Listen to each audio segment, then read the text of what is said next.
សួស្តីអ្នកទាំងអស់គ្នាថ្ងៃនេះខ្ញុំមកលេងផ្ទះមិត្តភ័ក្តិនិយាយទៅមិត្តភ័ក្តិរបស់មិត្តភ័ក្តិស្គាល់តគ្នាដែរអញ្ចឹងណាចាហើយចំណាំក្រោយផ្ទះគាត់នេះច្រើនឃើញគួរមនោរម្យមែនតែននេះគឺជីពងទាកូនខិតទៅមុខនេះគឺតបែក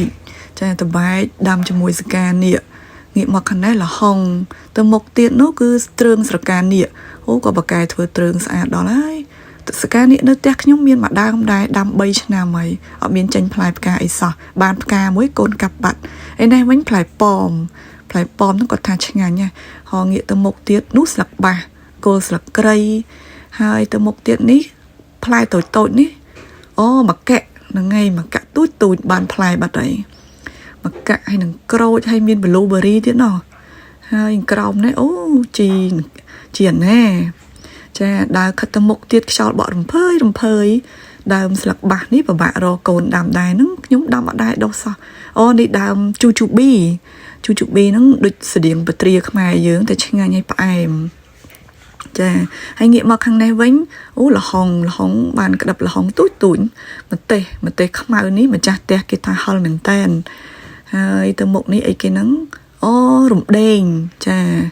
ប្រហែលជារំដេងហ្នឹងមកទៅខិតមកនេះត្របែកខិតមកនេះទៀតអីគេចេះអូខ្ញុំមិនដឹងដែរអូនេះគល់លក្រៃចា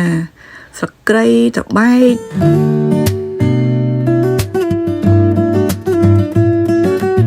ចាហើយទៅមុខទៀតនោះអូនោះ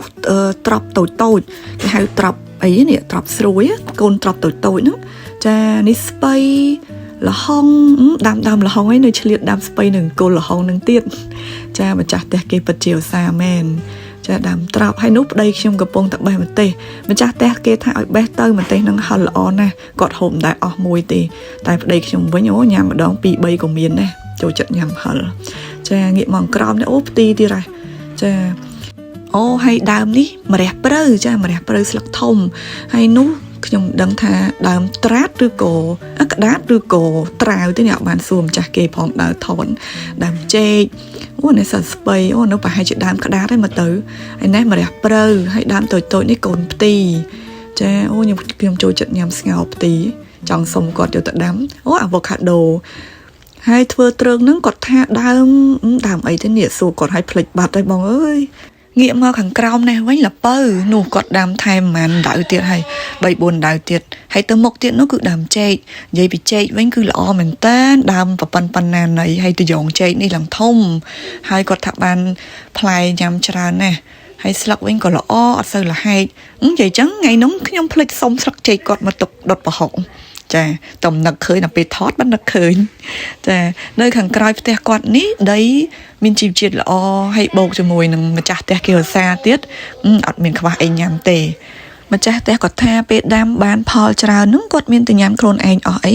គាត់ដើរចែកអ្នកចិត្តខាងមិត្តភ័ក្តិអញ្ចឹងទៅជាពិសេសតឡាចលពៅនឹងតែម្ដងគឺតាដាំហើយគឺផ្លែច្រើនមែនតែនខ្ញុំអ្នកចូលចិត្តដាំដំណាំដែរហើយបានមកឃើញដំណាំច្រើនអញ្ចឹងអង្គុយលេងនៅក្រោយផ្ទះគាត់ខ្យល់បក់សៀកមកមានអារម្មណ៍ថាស្រស់ស្រាយមែនតែននៅជាមួយធម្មជាតិ